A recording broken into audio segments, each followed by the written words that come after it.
So, me and my friends got into a bit of a discussion the other day about how you could accumulate as much wealth as possible so that you could retire at any age you want. Throughout the conversation, I quickly realized how little people actually know about finance and financial freedom and how you actually just simply manage your finance. So that's why I'm doing this video today. Today I'm going to talk about the importance of financial freedom and why you should start today rather than tomorrow.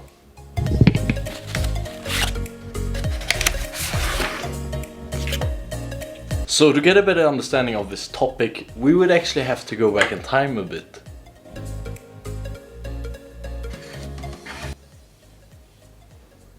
Fuck.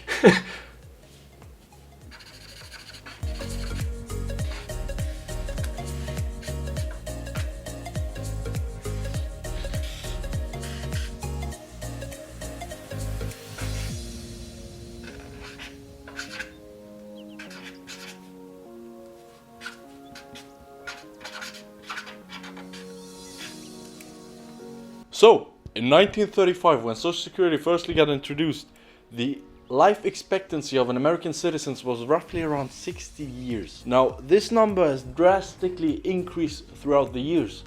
So, the life expectancy of an American citizen today is 80 years. So, this means that it has increased by 20 years throughout the last century. So, in 1935, the US government only spent $1.2 million on Social Security. Now you can quickly see that due to the life expectancy increasing, this number is today over $1 trillion a year. America's yearly expenses are roughly around $4 trillion. So this means that 25% of America's expenses only goes to social benefits. Now you don't have to be a rocket scientist to see that social benefits are a bubble which is sooner or later going to explode.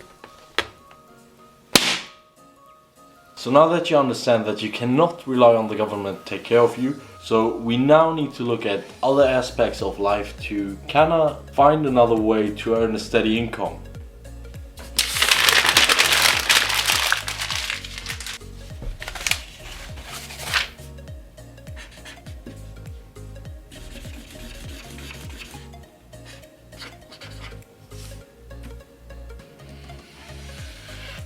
Now, throughout the history, the S&P 500 managed to averagely increase by 7 to 10% a year. The average salary of an American household is roughly around $4,000 a month. Now, let's say that your expenses are around $3,600, which leaves you with $400 to save every month. Now, let's see what would have happened if you would have taken that $400 every month and put it into the S&P 500.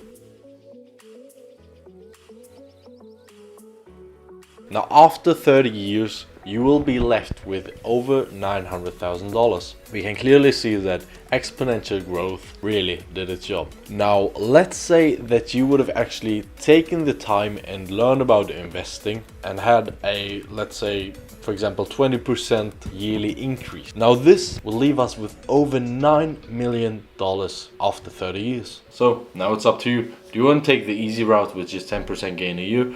Or do you want to take the little bit tougher route that gives you 20% gains a year? It's up to you. But to sum up this video, don't save your money, invest it, and don't rely on Social Security or the government to take care of you. Ah, fuck mig baklänges var ont det. Holy fuck.